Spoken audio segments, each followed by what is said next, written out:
Good morning everybody. आज मैं BSc second year के लिए लेक्चर फोर्थ लेके आया हूँ। लेक्चर फर्स्ट के अंतर्गत हमने साइकस स्टार्ट किया था, जहाँ पर हमने साइकस की मॉर्फोलॉजी, उसका क्लासिफिकेशन एंड डिस्ट्रीब्यूशन देखा था। इसके बाद लेक्चर सेकंड के अंतर्गत हमने उसकी जड़ की आंतरिक संरचना को स्टडी किया था, और जो लेक्चर थर्ड था उसमें उसकी जो पाणनती साइकस की उसकी आंतरिक संरचना को डिस्कस किया था। आज मैं लेक्चर फोर्थ के अंतर्गत आपके लिए लेके आया हूँ जो साइकस का जो स्टेम होता है उसकी आंतरिक संरचना। अब साइकस का जो स्टेम होता है इसकी अगर आंतरिक संरचना की बात करें तो आंतरिक संरचना में क्या करेंगे, पहले तो हमें साइकस की क्या करनी पड़ेगी, एक सेक्शन काटना पड़ेगा या साइकस का तने का टीएस काटना पड़ेगा। हमने देखा था कि जो साइकस का जो तना था उस पर बहुत सारे क्या पाए जा रहे थे, पर्णाधार पाए जा रहे थे, क्योंकि जो तने पर क्या थी, प्रकाश संश्लेषी कण और सल्क कण उपस्थित थी। प्रकाश संश्लेषी कण और सल्क कण के जड़ जाने के कारण कुछ न कुछ जो कण के जो आधारिक भाग होते हैं वह तने के ऊपर एक चिन्ह छोड़ जाते हैं, या तने के ऊपर ही उनका कुछ पोर्शन रह जाता है। मतलब हम कह सकते हैं कि तने के ऊपर क्या पाए जाते हैं, आपाती पर्णाधार पाए जाते हैं। जब इस तने के अगर हम टीएस काटते हैं तो इसकी जो टीएस हमें कैसी दिखाई देती है, आपाती पर्णाधारों के कारण थोड़ी बहुत लहरदार प्रतीत होती है। जैसे यहाँ पर आपको दिख रहा है, ये जो ये निशान बन रहे हैं ये आपाती पर्णाधार के ही बन रहे हैं, और इन पर्णाधार की वजह से इसकी जो आंतरिक संरचना है या इसकी जो अनुप्रस्थ काट है वह हमें लहरदार प्रतीत होती है। अब इसकी आंतरिक संरचना कैसी होती है, जैसे आपने द्विबीजपत्री जो तना है, द्विबीजपत्री का जो तना है उसकी आंतरिक संरचना के समान ही इसकी आंतरिक संरचना होती है, क्योंकि द्विबीजपत्री तने में भी कौन कौन से पोर्शन पाए जाते हैं, एक तो एपिडर्मिस, उसके बाद कोर्टेक्स, और उसके बाद रंग क्षेत्र या स्टील रिबन। ऐसे ही पोर्शन इसी में भी पाए जाते हैं। कुछ द्विबीजपत्री में एपिडर्मिस के पश्चात हाइपोडर्मिस भी हो सकती है, परंतु हम यहाँ पर मैक्सिमम कंडीशन में क्या देखने को मिलेगी, हमें एपिडर्मिस, कोर्टेक्स और रंग क्षेत्र। तो जो इसकी जो आंतरिक संरचना है एक द्विबीजपत्री स्तंभ की आंतरिक संरचना के समान ही दिखाई देती है। अब इसकी आंतरिक संरचना में देखना कौन कौन से पोर्शन है, एक तो एपिडर्मिस है, एपिडर्मिस के पश्चात यहाँ से यहाँ तक का जो क्षेत्र है ये पूरा ही कोर्टेक्स वाला क्षेत्र है, और इसका जो सेंट्रल पार्ट है या केंद्रीय भाग है उसमें अनेक वेस्कुलर बंडल गले में उपस्थित है। तो हम एक एक पोर्शन की यहाँ पर बात करते हैं। तो पहले हम लेते हैं यहाँ पर एपिडर्मिस। तो जो एपिडर्मिस होती है ये तने की सबसे बाह्यतम परत होती है और एक स्तरीय कोशिकाओं से मिलकर बनी हुई होती है। जैसे ये तना है, इसकी जो सबसे आउटर जो कवरिंग है या जो बाह्यतम परत है वह क्या है, एपिडर्मिस है, और एक स्तरीय कोशिकाओं से मिलकर बनी हुई होती है। और जो ये एपिडर्मिस है इसके ऊपर क्या पाया जाता है, क्यूटिकल का मोटा आवरण पाया जाता है, और साथ ही हमने पढ़ा था कि एपिडर्मिस तने की बाह्य सतह पर क्या पाए जाते हैं, पर्णाधार पाए जाते हैं। कुछ जगह पर्णाधार भी होंगे, जिसके कारण जो एपिडर्मिस है वह असतत प्रकृति की होती है। तो क्या विशेषता है इसके एपिडर्मिस की, आउटर मोस्ट कवरिंग या सबसे बाह्यतम परत है जो एक स्तरीय होती है या एक स्तरीय कोशिकाओं से मिलकर बनी हुई होती है, जिसके ऊपर क्यूटिकल का मोटा आवरण पाया जाता है, और आपाती पर्णाधार या आर्मर लिप बेस की उपस्थिति के कारण यह असतत प्रकृति की होती है।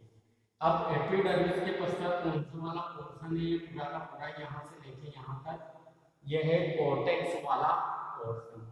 अब इसका जो कोर्टेक्स वाला पोर्शन है इसके बाद है एपिडर्मिस के बाद, तो यह एपिडर्मिस के बाद पाया जाने वाला बहुस्तरीय कोशिकाओं से मिलकर बना हुआ होगा या बहुस्तरीय क्षेत्र है। जिसमें कोशिकाओं की अनेक परतें पाई जाती हैं। जैसे ये एपिडर्मिस है, इसके बाद ये बहुस्तरीय पेरेन्काइमेटस कोशिकाओं से मिलकर बना हुआ होता है। बहुत सारी परतें पाई जाती हैं और इनकी जो अनेक कोशिकाएं हैं या जो कुछ कोशिकाएं हैं इनमें स्टार्च कणिकाएं उपस्थित होती है। मतलब हम कह सकते हैं कि जो कोर्टेक्स की कोशिकाएं हैं उनमें से कुछ कोशिकाएं स्टार्च का संग्रहण करती हैं। उसके बाद यहाँ पर देखना जो ये गोल गोल डॉट समान संरचनाएं दिखाई दे रही है, ये है इसमें सलेस्नियन नलिका। तो जो कोर्टेक्स है इसी में ही क्या पाई जाती है, सलेस्नियन नलिकाएं पाई जाती है। और इन सलेस्नियन नलिकाओं की जो आंतरिक सतह होती है वह स्रावी कोशिकाओं से मिलकर बनी हुई सलेस्मा का स्त्रावण करने का कार्य करती है। इसके बाद यहाँ पर आपको लंबी लंबी धागेनुमा संरचनाएं दिख रही होगी। अब ये धागेनुमा संरचनाएं क्या है, इन्हें कहा जाता है पान अनुपद या कटे हुए पान अनुपद, या हम बोल सकते हैं कि मेखलादार पान अनुपद जो कि कटे हुए हैं। क्योंकि जैसे हमने टीएस काटे तो जो पान अनुपद थे वह कट गए।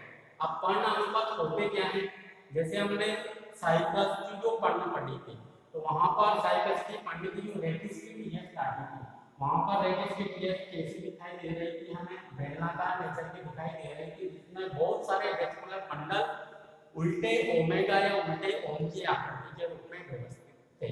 तो जो वेस्कुलर सप्लाई आई है वह तने से ही तो पर्ण में प्रवेश करी होगी, और जब ये तने से पर्ण में प्रवेश करती है तो जो ये पर्ण अनुपात है या जो ये वेस्कुलर सप्लाई है ये बहुत सारे भागों में बढ़ जाती है। इसी कारण में जो पर्ण का लैकिस है वह उसमें बहुत सारे वेस्कुलर बंडल हमको देखने को मिलेंगे।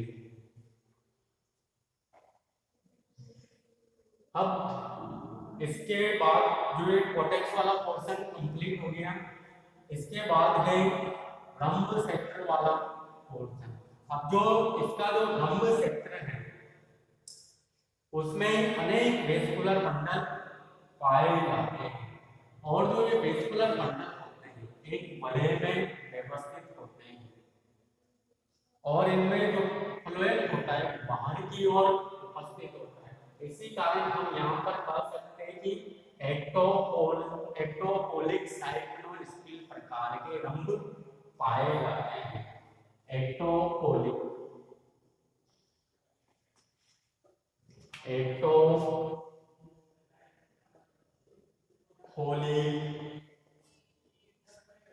साइक्लोस्पिल या वही फ्लोएमी साइक्लोस्पिल प्रकार के रंभ पाए जाते हैं साइकस के तने में। क्योंकि इनमें क्या है, फ्लोएम बाहर की ओर है और जो सारा ही वेस्कुलर बंडल है वह एक वलय में उपस्थित है, और वलय में उपस्थित होने के कारण इन्हें क्या कहा जाता है, साइक्लोस्पिल कहा जाता है। और फ्लोएम बाहर की ओर है तो इन्हें क्या कहा जाता है, एक्टोपोलिक साइक्लोस्पिल प्रकार के स्पिल पाए जाते हैं। अगर हम प्रत्येक वेस्कुलर बंडल की बात करें तो प्रत्येक वेस्कुलर बंडल में क्या मिलेगा, एक तो जाइलम मिलेगा जो कि केंद्र की ओर होगा, और फ्लोएम मिलेगा जो परिधि की ओर होगा। दोनों के बीच में क्या पाई जाएगी, कैम्बियम पाई जाएगी। और जाइलम, फ्लोएम और कैम्बियम तीनों ही किसमें पाए जा रहे हैं, यहाँ पर वेस्कुलर बंडल में पाए जा रहे हैं। अब जो ये वेस्कुलर बंडल है इनमें जो फ्लोएम पाया जा रहा है ये किसका ट्रांसपोर्टेशन करेगा, भोज्य पदार्थों का या जो गुड प्रोडक्ट है इनका ट्रांसपोर्टेशन करने का कार्य करता है। ऐसे ही जाइलम किसका ट्रांसपोर्टेशन करेगा, जल व खनिज यौगिकों का ट्रांसपोर्टेशन करेगा। अब यहाँ पर हम जो ये स्टील का जो रंग दिखाई दे रहा है इनमें जो वेस्कुलर बंडल है उनकी व्यवस्था किस प्रकार की है।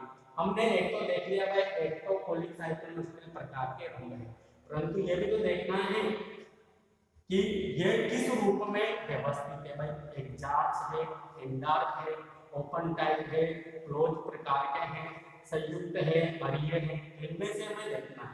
तो आपको यहाँ पर दिख रहा है जो वेस्कुलर बंडल है इनमें क्या है, जाइलम और फ्लोएम दोनों ही एक ही वेस्कुलर बंडल के अंदर उपस्थित है।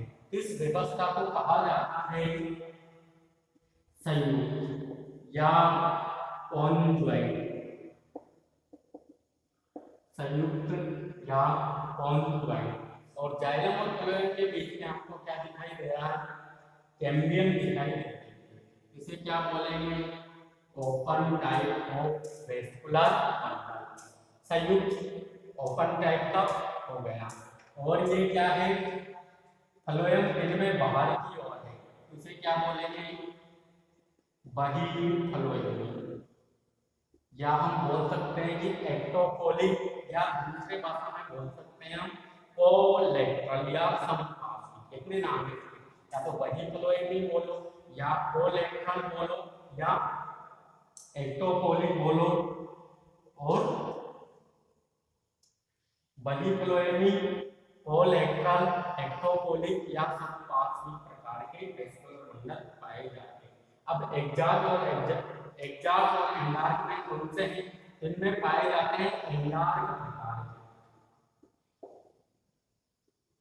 एंडार्क प्रकार के क्यों? क्योंकि इनमें जो प्रोटोजाइलम होता है वह सेंटर की ओर उपस्थित है। प्रोटोजाइलम सेंटर में और मेटाजाइलम परिधि की ओर उपस्थित है। हम यहाँ से बोल सकते हैं कि एंडार्क टाइप ऑफ वेस्कुलर बंडल पाए जाते हैं। तो दोबारा से देखना, जाइलम और फ्लोएम दोनों ही एक ही वेस्कुलर बंडल के अंदर उपस्थित हैं। इसे क्या बोलेंगे? संयुक्त प्रकार का बोलेंगे।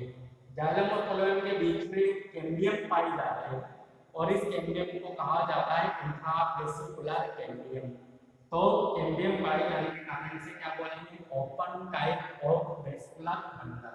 इसके बाद जाइलम और फ्लोएम में से फ्लोएम बाहर की ओर है, इसे बोलेंगे बहिर्मुख फ्लोएम या कोलेट्रल या समपार्श्विक। और यहाँ पर क्या है?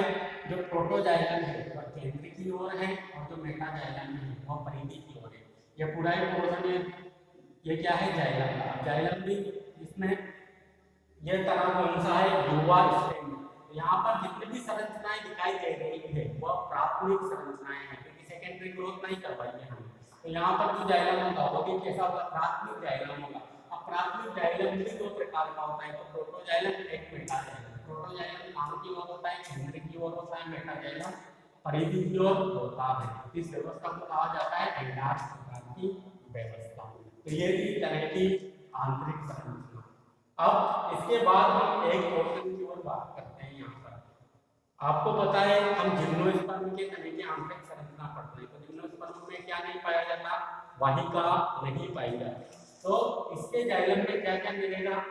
एक तो जाइलम पैरेन्काइमा और जाइलम वाहिनिकाए आपको देखने को मिलेगी। उसी प्रकार फ्लोएम में क्या नहीं पाई जाती? कंपेनियन सेल्स या सहकोशिकाएं नहीं पाई जाती। तो क्या पाया जाता है? एक तो चावनी नलिका मतलब सीव ट्यूब्स, और फ्लोएम पैरेन्काइमा पाया जाता है। और यहाँ पर जो ये दो वेस्कुलर बंडल दिख रहे हैं, इनके बीच में भी कुछ ना कुछ कोशिकाएं उपस्थित होते हैं। इन्हें कहा जाता है मेडुलरी ग्लैंड या मज्जा ग्लैंड। यह थी तने की आंतरिक संरचना।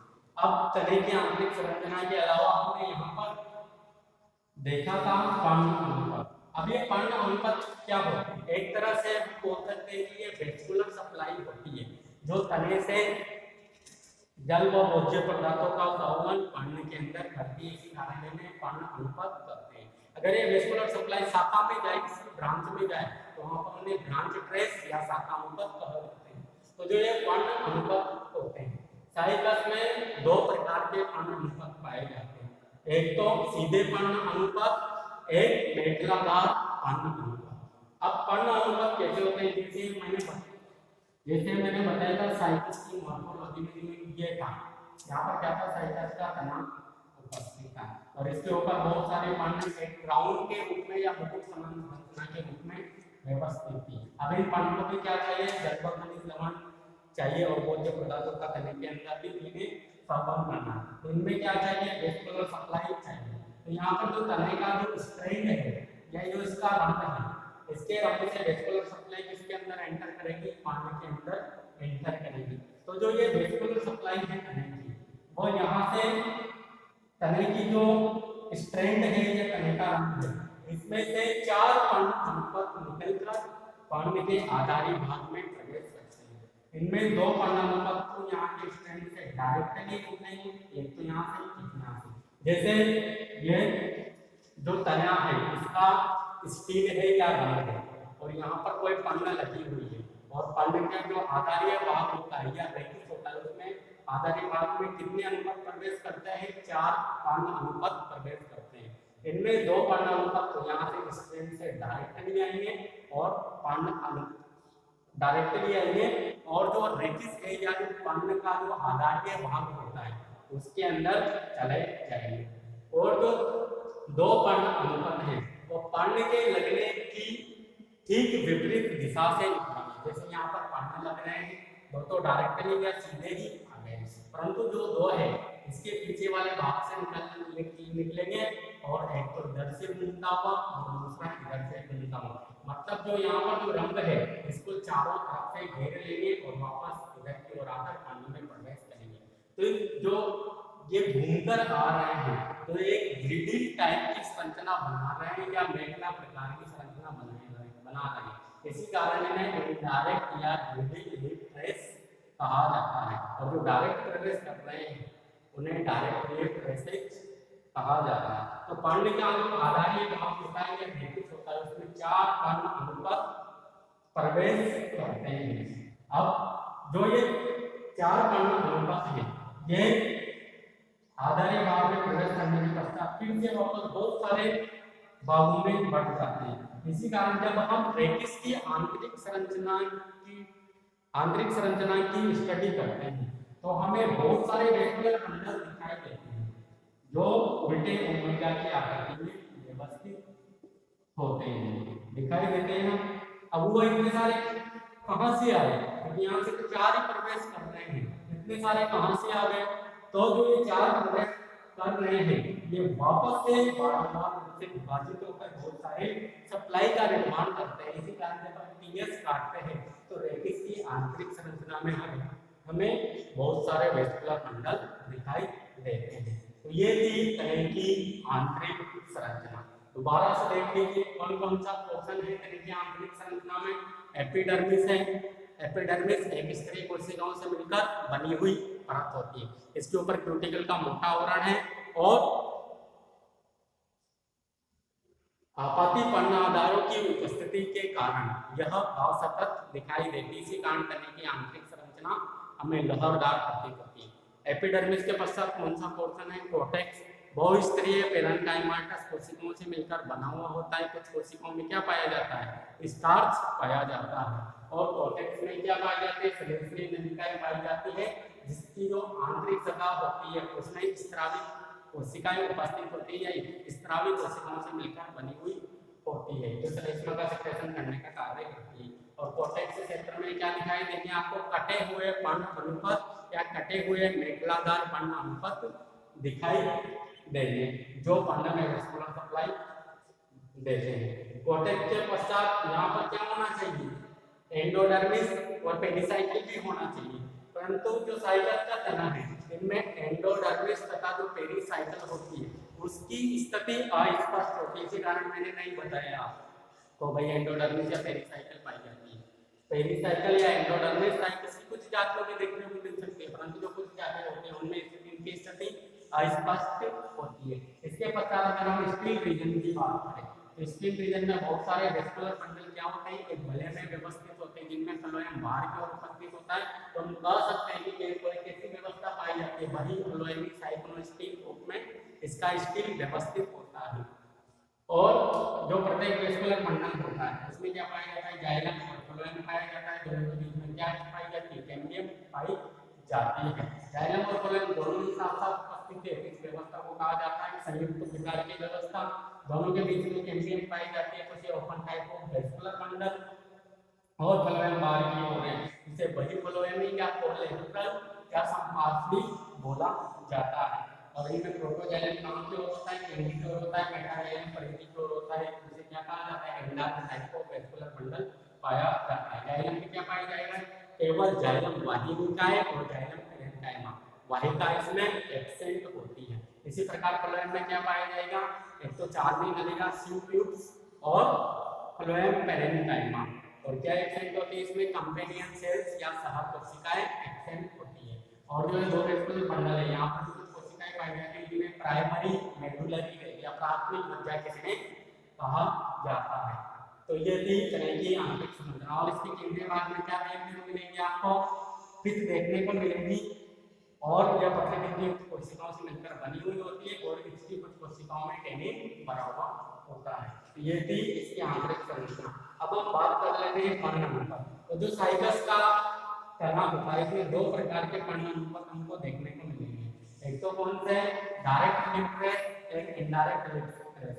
डायरेक्ट लिप रेस पर्ण के लगने की दिशा के सामने से डायरेक्ट पर्ण में एंटर करते हैं। जैसे यहाँ पर पर्ण लग रहेंगे तो इसके सामने का जो स्ट्रैंड है या रंग है वहां से डायरेक्ट दो वेस्कुलर सप्लाई या जो पर्ण ट्रेस है वो प्रवेश करेंगे, जिन्हें क्या कर देते हैं हम डायरेक्ट या सीधे पर्ण अनुपात। और जो इनडायरेक्ट लिप ट्रेस या ग्रेडी लिप ट्रेस होते हैं वह पर्ण के लगने की ठीक विपरीत दिशा से निकलते हैं तथा पूरे अंग क्षेत्र को घेरते हुए पर्ण में प्रवेश करते हैं। तो एक प्रकार की मेखला या नाल रूपी संरचना बनाते हैं, इसी कारण इन्हें ग्रेडी लिप ट्रेस कहा जाता है।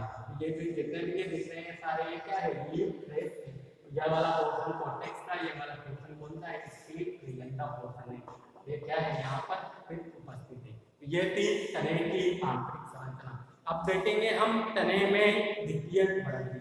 तो तने में अगर हम द्वितीयक वृद्धि की बात करें तो द्वितीयक वृद्धि किसके द्वारा की जाएगी? यहाँ पर कैम्बियम के द्वारा की जाएगी। अब जो ये कैम्बियम होती है, कैम्बियम भी कौन सी? यहाँ पर कौन सी कैम्बियम है? वेस्कुलर बंडल के मध्य पाई जा रही है। इसे क्या कहा हमने? Intrafascicular cambium. कौन सी? इंट्राफेसिकुलर कैम्बियम या अंतःफेसिकुलर कैम्बियम। अब जो ये कैम्बियम होती है ये कैम्बियम एक्टिव होकर क्या सक्रिय होकर क्या करती है? पाशवीय रूप से विभाजित होना प्रारंभ कर देती है। इस वेस्कुलर बंडल की भी कैम्बियम इधर की ओर विभाजित होगी और इसकी ओर भी इधर की ओर विभाजित होगी। इस कारण दो वेस्कुलर बंडल के मध्य एक अन्य कैम्बियम जिसे कहा जाता है इंटरफेसिकुलर या फेसिकुलर कैम्बियम, उसका निर्माण हो जाएगा। इस प्रकार दोनों ही प्रकार की कैम्बियम आपस में जुड़कर किसका निर्माण कर देती है? एक कंप्लीट कैम्बियम रिंग का निर्माण कर देती है। और जो ये कंप्लीट कैम्बियम रिंग बनेगी, वलयाकार संरचना बन गई कैम्बियम की, ये केंद्र की ओर तो किसका निर्माण करेगी? सेकेंडरी जाइलम का, परिधि की ओर सेकेंडरी फ्लोएम का निर्माण करेगी। जैसे ही केंद्र की ओर सेकेंडरी जाइलम बनेगा वह प्राथमिक जाइलम को कुछ कोशिकाओं में धकेल देगा, जिसके कारण प्राथमिक जाइलम कोशिकाओं को नष्ट करते हुए उनका स्थान ग्रहण कर लेता है। और जैसे ही इधर की ओर परिधि की ओर सेकेंडरी फ्लोएम बनेगा, प्राथमिक फ्लोएम कॉर्टेक्स कोशिकाओं को धकेल देगा या परिधि की ओर स्थानांतरित होता हुआ संकुचित अवस्था में आ जाता है। इस प्रकार जो इसका रंग क्षेत्र है या जो वेस्कुलर रीजन वाला क्षेत्र है इसमें सेकेंडरी ग्रोथ संपन्न होती है। अब वेस्कुलर रीजन में सेकेंडरी ग्रोथ हो गई तो दो चार साल तक सेकेंडरी ग्रोथ होगी, जिसके कारण क्या होगा? इसका नॉर्मल क्षेत्र इसमें कोशिकाओं की मात्रा ज्यादा हो जाएगी क्योंकि मोटाई में वृद्धि हो रही है, क्योंकि इसके रीजन में बार-बार सेकेंडरी जाइलम का निर्माण हो रहा है, सेकेंडरी फ्लोएम बन रहा है, तो कोशिकाएं ज्यादा मात्रा में बन रही है। इसके कारण ये कॉर्टेक्स की कोशिकाओं पर दबाव डालता है और जैसे ही कॉर्टेक्स की कोशिकाओं पर यह दबाव डालेगा तो कॉर्टेक्स कई जगह से फट जाता है और उन फटी हुई कोशिकाओं की पूर्ति करने के लिए कॉर्टेक्स की कुछ कोशिकाएं विभाजित होकर यहाँ की ओर किसका निर्माण कर देगी? यहाँ पर क्या बना देगी? एक कॉर्क कैम्बियम बना देगी, कॉर्क कैम्बियम। और ये कॉर्क कैम्बियम क्या करेगी? परिधि की ओर तो किसका निर्माण करेगी? कॉर्क का निर्माण करेगी और केंद्र की ओर क्या बनाएगी? सेकेंडरी कॉर्टेक्स बनाएगी जो फटी हुई कोशिकाओं की पूर्ति करेगा। तो इन तीनों ही संरचनाओं कॉर्क कैम्बियम और सेकेंडरी कॉर्टेक्स इन तीनों को मिलाकर क्या कहा जाता है? पेरिडर्म कहा जाता है। तो ये है रंध्र क्षेत्र के बाहर द्वितीयक वृद्धि। यहाँ पर कौन सी हो रही थी? रंध्र क्षेत्र के अंदर द्वितीयक वृद्धि। मतलब इंट्रा स्टीला सेकेंडरी ग्रोथ और यहाँ पर एक्स्ट्रा स्टीला सेकेंडरी ग्रोथ। इस प्रकार तने में द्वितीयक वृद्धि होती है। अब साइकस की खास बात यह है कि यहाँ पर जो कैम्बियम रिंग बनी है, जैसे साइकस के तने को सेकेंडरी ग्रोथ करनी है, यहाँ पर इंटरफेसिकुलर कैम्बियम इंट्राफेसिकुलर कैम्बियम दोनों ने मिलकर क्या बना दिया, कंप्लीट कैम्बियम रिंग बना दी और दोनों ने क्या कर ली है, सेकेंडरी ग्रोथ कर ली है। अब जैसे सेकेंडरी ग्रोथ होते ही क्या होता है, सेकेंडरी ग्रोथ होने के पश्चात ये कैम्बियम बनी है या कंप्लीट कैम्बियम बनी है, यह सेकेंडरी ग्रोथ के पश्चात वापस से अक्रिय हो जाती है या निष्क्रिय अवस्था में चली जाती है।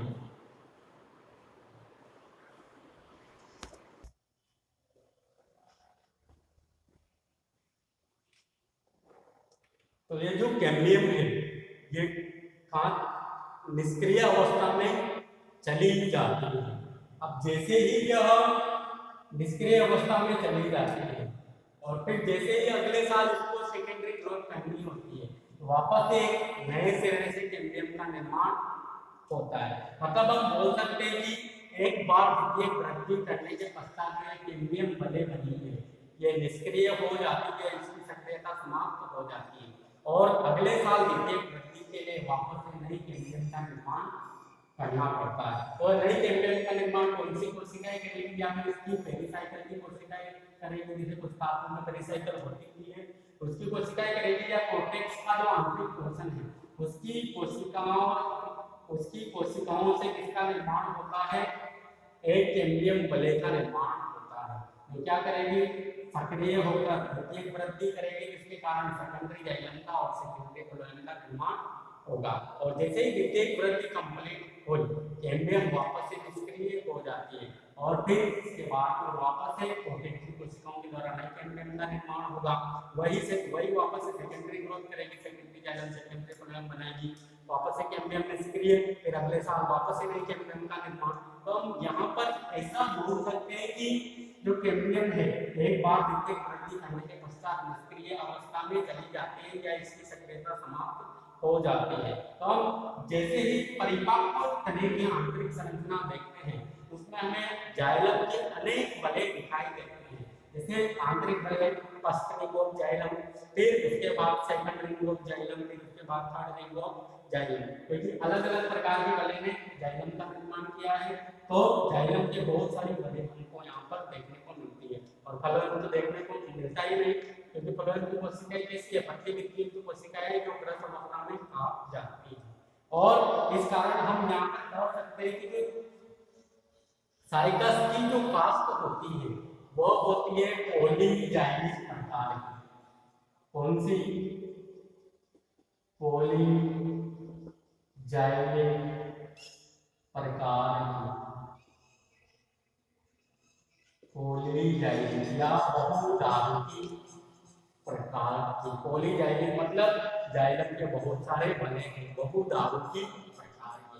परंतु अगर हम युवा अवस्था में देखते तो युवा अवस्था में सेकेंडरी ग्रोथ होती ही नहीं है, तो युवा अवस्था में केवल क्या दिखाई देता है, हमें जाइलम का एक ही बले दिखाई देती है। तो युवा अवस्था की बात करें तो कैसी है, मोनो जाइलिक प्रकार की। तो युवा अवस्था में पूछा जाए तो साइकस की कास्ट कैसी है, मोनोजाइलिक टाइप ऑफ वुड, और मैच्योर अवस्था में या परिपक्व अवस्था में साइकस की कास्ट पॉलीजाइलिक प्रकार की दिखाई देती है। पॉलीजाइलिक मतलब अनेक कैम्बियम बले का बनना या अनेक जाइलम रिंग का दिखाई देना इसमें। अब इसके बाद कास्ट को एक और रूप से विभाजित कर सकते हैं, एक तो बोलते हैं हम मेनीजाइलिक और पिक्नोजाइलिक। मेनोजाइलिक और पिक्नोजाइलिक। अब मेनोजाइलिक किसे बोला जाता है, मेनोजाइलिक में क्या होता है, जो कॉर्टेक्स की कोशिकाएं होती है, पेरिसाइकिल की कोशिकाएं होती है, वो काफी बड़ी बड़ी होती है, मतलब सुविकसित प्रकार का कॉर्टेक्स इनमें पाया जाता है मेनोजाइलिक प्रकार की कास्ट में। और जो मज्जा किरणें होती है वह भी काफी चौड़ी चौड़ी होती है। इस कारण से कास्ट क्या नहीं हो पाती है, कॉम्पैक्ट नहीं हो पाती। कॉम्पैक्ट मतलब काफी जटिल प्रकृति धारण नहीं कर पाती या मजबूती धारण नहीं कर पाती, क्योंकि कोर्टेक्स की कोशिकाएं काफी बड़ी बड़ी होती है, पेरिसाइकिल की भी कोशिकाएं काफी बड़ी बड़ी या पेरेन्काइमा से निकलती होती है, और इनकी जो मज्जा किरणें होती है वह काफी चौड़ी चौड़ी उपस्थित होती है, जिसके कारण कास्ट कॉम्पैक्ट नहीं हो पाती, कॉम्पैक्ट नहीं हो पाती। इस प्रकार की कास्ट को कहा जाता है मेनोजाइनिक प्रकार की, और इस प्रकार की कास्ट का हम क्या नहीं बना सकते, फर्नीचर नहीं बना सकते, जबकि पिनोजाइनिक प्रकार में क्या होता है, कोर्टेक्स की कोशिकाएं होती है वो काफी लूज प्रकृति मतलब काफी छोटी छोटी होती है, और उन कोशिकाओं में बहुत सारे जो सेकेंडरी मेटाबोलाइट्स हैं जिसे कैनियन रेजिन ये बड़े बड़े करते हैं, और इनको जो मज्जा किरणें या मेडुलरी रे बनेगी वो भी काफी पास पास व्यवस्थित होती है, जिसके कारण कास्ट क्या हो जाती है, कॉम्पैक्ट हो जाती है। इस कारण कास्ट काफी मजबूत प्रकार की होती है, और इस कास्ट का हम फर्नीचर बना सकते हैं। तो जो साइकस में जो कास्ट पाई जाती है वो कैसी पाई जाती है, मेनोजाइनिक प्रकार की कास्ट पाई जाती है, मतलब साइकस के कास्ट का हम फर्नीचर नहीं बना सकते। पिनोजाइनिक प्रकार की किसमें मिलेगी आपको, फाइनस में देखने को मिलेगी। तो ये थी साइकस की, साइकस में द्वितीयक वृद्धि। कास्ट कौन सी पाई जा रही है, युवावस्था में मोनोजाइनिक प्रकार की, और मेच्योर अवस्था में पॉलीजाइनिक तथा मेनोजाइनिक प्रकार की। तो ये थी साइकस में द्वितीयक वृद्धि। अब हम इसका जो मेच्योर तना है या परिपक्व तना है उसकी टीएस का डायग्राम बनाते हैं, और इसकी टीएस में आपको देखने को मिलेगा अनेक जाइलम भले देखने को मिले। अगर हम साइकस के तने में द्वितीयक वृद्धि के पश्चात बहुत सालों तक जैसे ही द्वितीयक वृद्धि हो चुकी हो उसके बाद इसकी टीएस काटे, इसकी टीएस किस प्रकार की दिखाई देती है, ऐसी दिखाई देती है, मतलब हम बोल सकते हैं कि साइकस के तने की कैसी टीएस है, या हम बोल सकते हैं कि मैच्योर स्टेम है किसका, साइकस का, या TS of mature stem cycas की। ये इस प्रकार की आपको दिखाई देगी। इसमें आपको अंदर की ओर क्या देखने को मिलेगा, एक तरीके से देखने को मिलेगी जो कि थोड़ी बहुत मात्रा में होगी, और इसके चारों ओर बहुत सारी जाइलम भले देखने को मिलेगी। इसके सबसे पास है वो कौन सी है, फर्स्ट रिंग ऑफ जाइलम, इसके बाद की सेकंड रिंग ऑफ जाइलम, फिर third ring of xylem, fourth ring of xylem, fifth ring of xylem. और जो साइकस पेक्टिनेटा है उसमें तो आपको 20 रिंग्स भी देखने को मिल सकती है। अभी रिंग्स का निर्माण कैसे हुआ होगा वो मैंने आपको बताया था कि सेकेंडरी ग्रोथ या द्वितीयक वृद्धि के फलस्वरूप हुआ होगा, और ये कोर्टेक्स वाला पोर्शन है, इसमें इसमें लिखा है मूत्राधार पानी होते, और बाहर की ओर किसका निर्माण हो गया, यहाँ पर कोर्ट का निर्माण हो गया।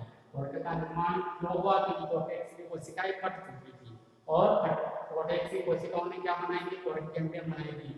कोर्ट कैम्बियम ने विभाजित होकर किसका का निर्माण किया, बाहर की ओर तो कोर्ट का निर्माण किया, और अंदर की ओर सेकेंडरी कोर्टेक्स को बनाया था। तो दोबारा से देखना सेकेंडरी ग्रोथ किस प्रकार होती है।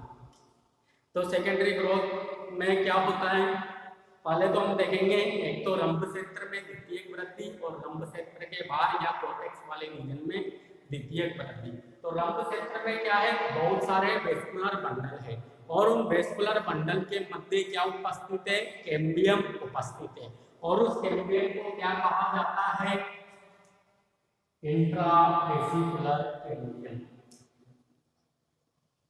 इंट्रावेसिकुलर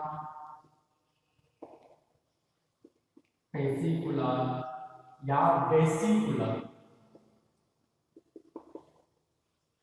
कैम्बियम। वेस्कुलर बंडल के मध्य उपस्थित कैम्बियम कौन सी है, इंट्रावेसिकुलर या वेसिकुलर कैम्बियम, या हम बोल सकते हैं अंतः वेसिकुलर या वेसिकुलर। इंट्रा का मतलब होता है अंतः, मतलब वेस्कुलर बंडल के अंदर। और जो ये कैम्बियम है, ये कैम्बियम सक्रिय होकर क्या बनाएगी, दो वेस्कुलर बंडल के मध्य, जैसे ये वेस्कुलर बंडल है, जैसे ये बनेगा उपस्थित है, इनके बीच की जो कैम्बियम है इसे क्या कहा हमने, इंट्रावेसिकुलर या वेसिकुलर कैम्बियम। ये कैम्बियम द्वितीयक वृद्धि के दौरान सक्रिय होती है, सक्रिय होकर पार्श्विक रूप से विभाजित होना शुरू कर देती है। ऐसे ही इसकी कैम्बियम के पार्श्विक रूप से क्या हो विभाजित हो गई, और यहाँ पर जो नई कैम्बियम बनेगी या विभाज्यतक कोशिकाएं बनेगी उन्हें क्या कहा जाता है, इंट्रावेसिकुलर या vesicular cambium. Intra plus inter आपस में जुड़कर एक कंप्लीट कैम्बियम रिंग का निर्माण कर देती है और एक कंप्लीट कैम्बियम रिंग बनाती है। अब ये कंप्लीट कैम्बियम रिंग क्या करेगी, सेंटर की ओर केंद्र की ओर विभाजित होकर सेकेंडरी जाइलम बनाएगी और परिधि की ओर सेकेंडरी फ्लोएम बनाएगी।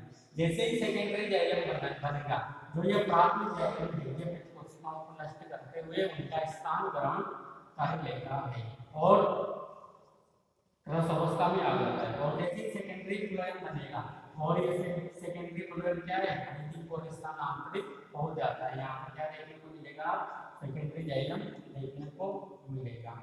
अब इस कैम्बियम की क्या खास विशेषता है, डिस्प्ले रीजन में जो कंप्लीट कैम्बियम रिंग बन रही है, ये कैम्बियम केवल द्वितीयक वृद्धि तक ही सक्रिय होती है। जैसे ही इसने द्वितीयक वृद्धि मतलब सेकेंडरी जाइलम सेकेंडरी फ्लोएम बनाया, यह निष्क्रिय अवस्था में चली जाएगी या इसकी सक्रियता समाप्त हो जाएगी। अब जैसे ही अगले वर्ष इस पादप को द्वितीयक वृद्धि करनी होती है तो एक नई कैम्बियम का निर्माण होता है और वह नई कैम्बियम कौन सी कोशिकाएं बनाएगी, या तो कोर्टेक्स की कोशिकाओं के द्वारा किया जाएगा का निर्माण या पेरिसाइकल की कोशिकाओं के द्वारा किया जाएगा। तो कोर्टेक्स या पेरिसाइकल में से किसी की भी कोशिकाएं एक नया कैम्बियम बनाती है और वह नया कैम्बियम सक्रिय होकर क्या करेगी, द्वितीयक वृद्धि करेगी मतलब सेकेंडरी जाइलम सेकेंडरी फ्लोएम बनाएगी। फिर वापस से वह निष्क्रिय हो जाएगी सेकेंडरी ग्रोथ के पश्चात, फिर अगले वर्ष अगर द्वितीयक वृद्धि करनी है तो नई कैम्बियम बनेगी। ऐसा प्रत्येक साल होता चला जाएगा। इस कारण जब हम इसकी टीएस काटते हैं, इसका जो रंग वाला पोर्शन है इसमें हमें अनेक जाइलम पहले दिखाई देती है। इसे फर्स्ट जाइलम में, सेकंड जाइलम में, थर्ड जाइलम में, फोर्थ जाइलम में, फिफ्थ जाइलम में और इनके बीच में थोड़ी बहुत फ्लोएम की कोशिकाएं उपस्थित है। क्योंकि क्या बनाया, सेकेंडरी जाइलम सेकेंडरी फ्लोएम बनाया, फिर सेकेंडरी जाइलम सेकेंडरी फ्लोएम, यहाँ पर फ्लोएम की कुछ कोशिकाएं तरह अवस्था में दिखाई देती है। अब जैसे जैसे इसके स्टील रीजन में या रंग सेक्टर में द्वितीयक वृद्धि होगी तो इसकी कोर्टेक्स की कोशिकाओं पर दबाव पड़ेगा, कोर्टेक्स फट जाएगा और कोर्टेक्स फटने के पश्चात क्या होता है, कोर्टेक्स की कुछ कोशिकाएं विभाजित होकर यहाँ पर बाहर की ओर या परिधि की ओर क्या बनाएगी, एक कोर के कैम्बियम का निर्माण करेगी। ये कोर के कैम्बियम परिधि और विभाजित होकर किसका निर्माण करेगी, कोर का निर्माण करेगी जो तने के ऊपर एक छाल के रूप में पाई जाती है और अंदर की ओर सेकेंडरी कोर्टेक्स बनाएगी। कोर के कैम्बियम और सेकेंडरी कोर्टेक्स इन तीनों को सम्मिलित रूप से पेरिडर्म कहा जाता है और इस प्रकार की द्वितीयक वृद्धि को कहा जाता है एक्स्ट्रा स्टीलर रीजन में द्वितीयक वृद्धि। देखिए ये कौन सी थी, इंट्रा स्टीलर रीजन में द्वितीयक वृद्धि। साइकस में द्वितीयक वृद्धि इस प्रकार संपन्न होती है और साइकस में खास विशेषता क्या है, पॉलीजाइलिक प्रकार की काष्ठिका पाया जाना। पॉलीजाइलिक क्यों, क्योंकि हर साल नई कैम्बियम का निर्माण होगा। इस कारण जाइलम के अनेक बले इसमें देखने को मिलते हैं। तो मतलब बहुत सारे जाइलम बले कौन सी हुई, पॉलीजाइलिक प्रकार की। युवा अवस्था में केवल एक ही जाइलम बले दिखाई देते हैं क्योंकि एक ही कैम्बियम उपस्थित होती है, तो इसे युवा अवस्था में मोनोजाइलिक प्रकार की कहा जाता है। और साइकस की जो कास्ट होती है वो कॉम्पैक्ट या सघन प्रकृति की नहीं होती, तो मेनोजाइलिक प्रकार की। तो मेच्योर अवस्था में पॉलीजाइलिक एंड मेनोजाइलिक प्रकार की कास्ट हमें देखने को मिलती है। ये थी द्वितीयक वृद्धि साइकस के पहले। अब इसके बाद हम स्टडी करेंगे साइकस में रिप्रोडक्शन या साइकस में जनन कैसे होता है, तो उसका अध्ययन हम नेक्स्ट लेक्चर के अंतर्गत करेंगे। Thank you.